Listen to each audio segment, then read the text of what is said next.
Do you know the difference between a deportation order and a withholding order? Do you know the difference? Any of you, please. Do you? Well, we're not in the government. But you couldn't even spend 72 hours over the weekend learning the distinction, even writing and talking about it this whole time. Stephen, we're not going anywhere. On the gold cards. Just raise your hand. Does any of you know the difference between a deportation order and a withholding order? Is, how do you know that he is a member of MS-13? The White House has repeatedly said, according to intelligence. By the way, according to our government and his government. In other words, his government has confirmed based on their own intelligence that he's a member of MS-13. First of all, do you dispute that he's an illegal alien? No. Okay. Do you dispute that as an illegal alien, we have the right to deport him? He went through the legal process. So what I'm getting from this conversation, which is educational for me, is that not one person in the media knows the difference between a deportation order and a withholding order.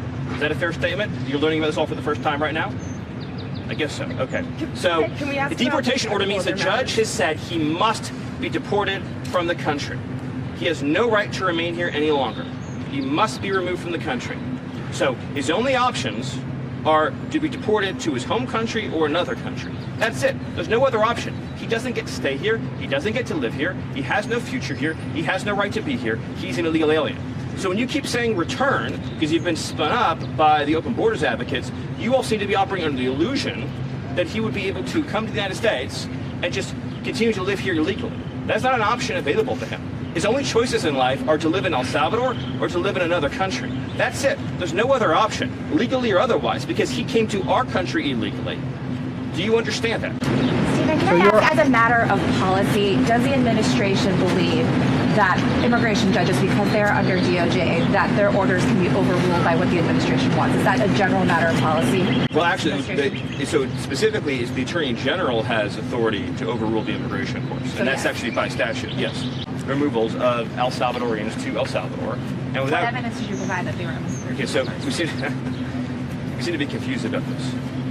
Illegal aliens from El Salvador, again, get deported to El Salvador. Do you all appreciate that like tens of thousands of El Salvadorians have been deported to El Salvador? You seem to be under the impression that El Salvadorians living in our country illegally just get to stay here. They don't. They get arrested and deported.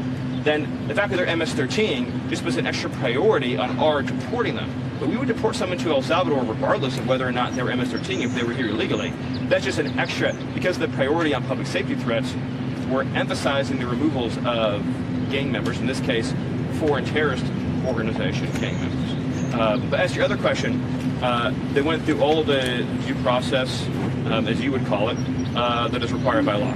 So, but I just want to, what I find so mystifying is that I've been talking to you all for a very long time. I legitimately, in my entire, going back years actually, in my entire professional life, I've never received this many questions from the media about an American by an illegal alien. Like, legitimately never.